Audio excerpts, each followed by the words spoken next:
Hello and welcome to my latest weekly video news from Madison's. Well, I didn't send a video news out last week. It was scheduled to go out on Friday morning.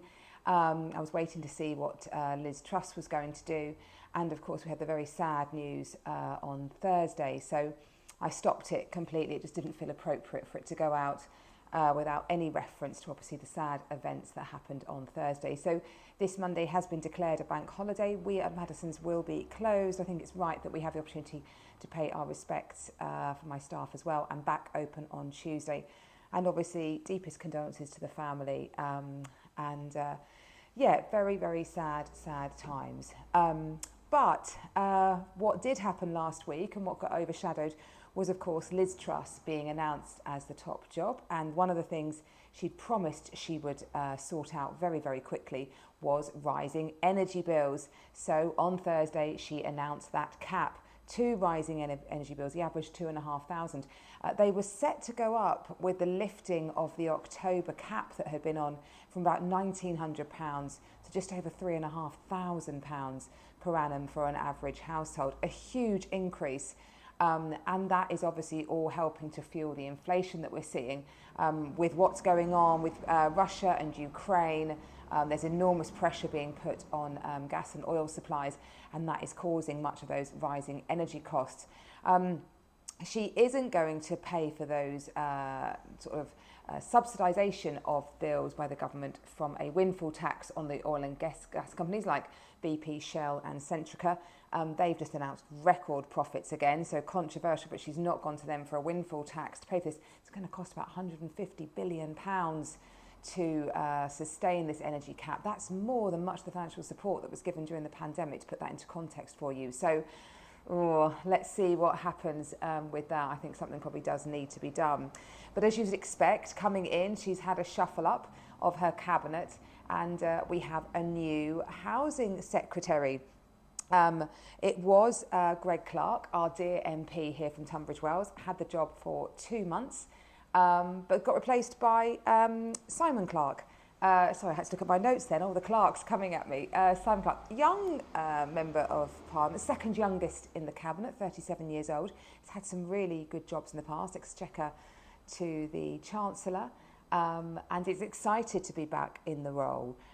One of the things that he said he's going to have to grapple really quickly, and indeed he does need to grapple, is the reducing amount of private rental stock. I've mentioned it a few times now in past vlogs that the private rental area has been really attacked by the government in terms of taxation of it, stamp duty on the way in. You've lost much of your relief of your costs that you can offset against your profit. And so, yeah, it's seen as a less attractive investment now for many. So many are turning to Airbnb instead.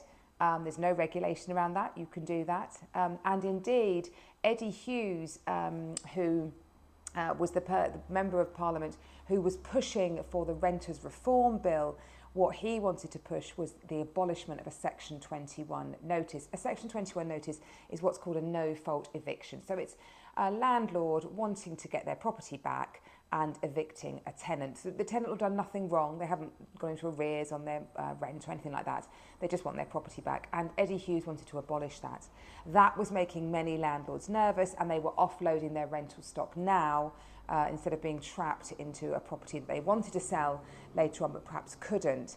So it'll be interesting to see if Simon Clark addresses that. That will definitely stabilise much of the market.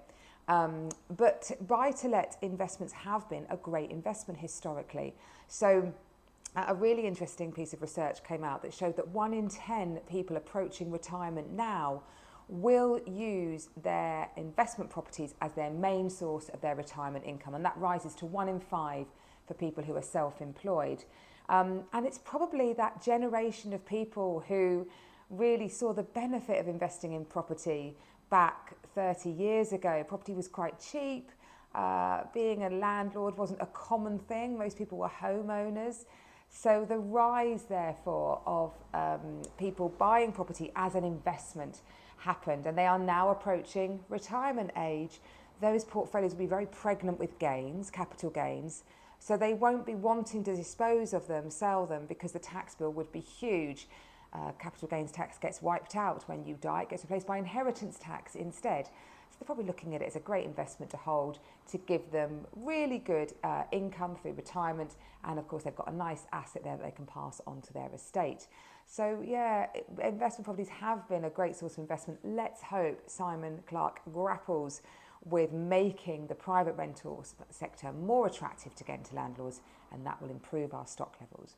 But if you're thinking you would like to make an investment, you might be interested to hear the property hotspots that are up and coming. Now, these are areas of the country that have underperformed during the pandemic. So they haven't done as well as other areas, and therefore now you have a degree of catching up. So people thinking, gosh, that looks quite a good competitive area, hasn't risen as much as maybe a neighbouring area, I'm going to invest in that. And so the top spots for you to go for: Epping Forest in Essex, Inverclyde in Scotland, Rutland, Woking in Surrey, and Copeland in Cumbria. And close to us here, Sevenoaks in Kent, underperformed during the pandemic. I mean, it was expensive before anyway, wasn't it, really?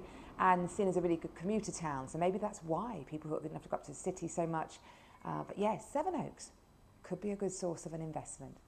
Well, I hope whatever you're doing this weekend, you have a chance to reflect and obviously appreciate our fabulous Monica and all she did for us.